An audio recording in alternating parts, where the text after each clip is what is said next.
Trade in hides and skins and semi-processed tanned leather goods are lucrative businesses. This is particularly the case for some developing countries where the dynamism of the sector has led to a move up the value-added chain and strong market positions.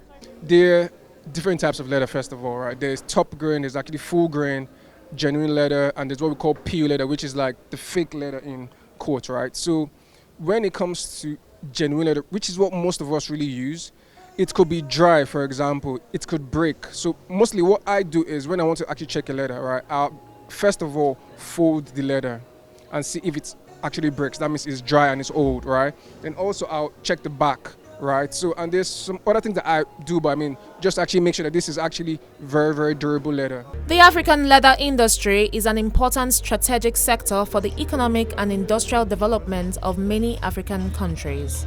It has an abundant and renewable resource base in Africa's large population of cows, sheep, and goats. It is labor-intensive, with the potential to be a major source of employment all along its supply chain. 5 years on, it all started as a passion project because I felt that there was a need to create a platform which did not exist for leather designers like myself. But beyond creating a platform for leather designers, I felt that it wasn't just about the production of bags or creating beautiful handbags or footwear. There was a whole lot along that value chain that was not working. One of the many challenges of the leather industry lies in the collection and processing of its rich supply of hides and skins. The predominant practice is to keep animals for their meat and not for their hides nor their skins. The availability of hides and skins for processing is therefore determined by the rate of meat consumption. We need to work on addressing the skills gap. We need to work on addressing the quality gap. We need to work on addressing the technology gap.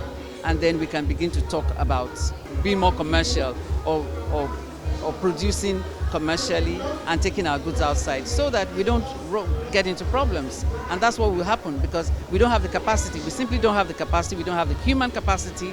We don't have the machine capacity. That's what we need to work on.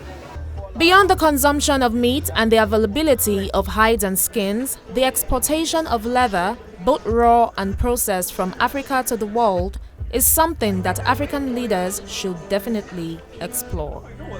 Bettina, Nwelih, New Central, Lagos.